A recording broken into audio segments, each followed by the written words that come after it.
మన ముకుంద జ్యువెలర్స్ వారి నూతన బ్రాంచ్ ఈ నెల 20న జూబ్లీహిల్స్ లో ఘన ప్రారంభం. ఓపెనింగ్ సందర్భంగా అన్ని జ్యువెలరీపై ఉన్న VA మీద ఫ్లాట్ 10% తగ్గింపు, నో మేకింగ్ ఛార్జెస్. కేంద్రం నుంచి వస్తున్న గ్రాంట్లు బడ్జెట్ అంచనాలను ఏమాత్రం అందుకోవడం లేదు. ఏటా రాష్ట్ర బడ్జెట్లో గ్రాంట్ల మొత్తాన్ని భారీగా అంచనా వేస్తూ వస్తున్నారు. తీరా చూస్తే నిధులు మాత్రం ఆశించిన దానిలో 3వ వంతు కూడా రావడం లేదు. ఫలితంగా బడ్జెట్ అంచనాలకు దూరంగా ఉంటోంది.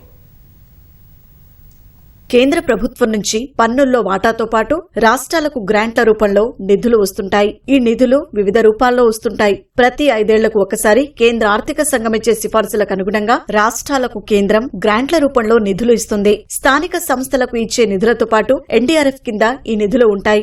ఎన్నికల నిర్వహణ తదితర షరతులకు లోబడి ఈ నిధులను కేంద్రం రాష్ట్రాలకు విడుదల చేస్తుంది. కేంద్ర ప్రాయోజిత పథకాల ద్వారా కూడా రాష్ట్రాలకు నిధులు వస్తుంటాయి. ఆయా పథకాల నిబంధనలకు లోబడి రాష్ట్ర ప్రభుత్వం ఖర్చు చేసే వాటాకు అనుగుణంగా కేంద్రం నిధులు ఇస్తుంది. కొన్ని ప్రత్యేక సందర్భాలు, అవసరాలను పరిగణలోకి తీసుకుని కేంద్ర ప్రభుత్వం తన విచక్షణ మేరకు రాష్ట్రాలకు ప్రత్యేక గ్రాంట్ల రూపంలో నిధులు ఇస్తూ ఉంటుంది. దాంతో పాటు స్వయం ప్రతిపత్తి కలిగిన సంస్థలకు కూడా కేంద్రం నుంచి గ్రాంట్లు వస్తుంటాయి. రాష్ట్ర ప్రభుత్వ నియంత్రణలో ఉండే యూనివర్సిటీలు, పరిశోధనా సంస్థలు తదితరాలకు ఈ రూపంలో నిధులు ఇస్తారు. వివిధ రకాలుగా వచ్చే గ్రాంట్ల మొత్తాన్ని రాష్ట్ర ప్రభుత్వాలు ప్రతి ఏటా బడ్జెట్లో పొందుపరుస్తారు. ఆర్థిక సంవత్సరంలో కేంద్రం నుంచి గ్రాంట్ల రూపంలో ఏ మేరకు వచ్చే అవకాశం ఉందో అంచనా వేసి బడ్జెట్ ప్రతిపాదనలను సిద్ధం చేస్తారు. గ్రాంట్ల విషయంలో అంచనాలకు చాలా దూరంగా ఉంటోంది. బడ్జెట్లో అంచనా వేసే మొత్తంలో 3వ వంతు కూడా కేంద్రం నుంచి రావడం లేదు. 2021-22 బడ్జెట్లో అంచనా వేసిన గ్రాంట్ల మొత్తం 38,669 కోట్లు కాగా కేంద్రం నుంచి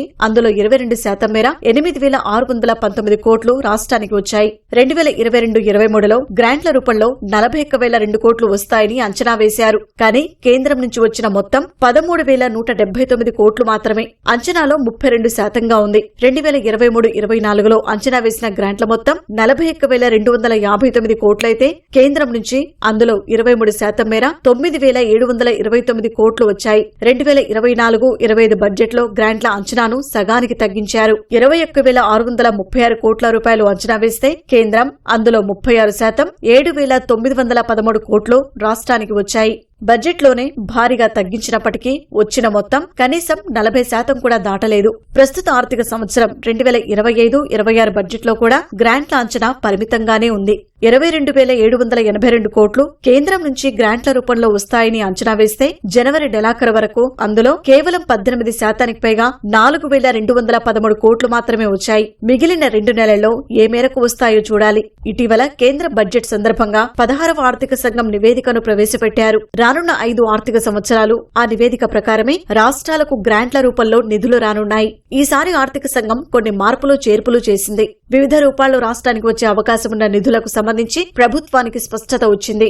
వాటన్నింటినీ పరిగణలోకి తీసుకుని బడ్జెట్లో కేంద్రం నుంచి వచ్చే గ్రాంట్ల మొత్తాన్ని పొందుపరచనున్నారు.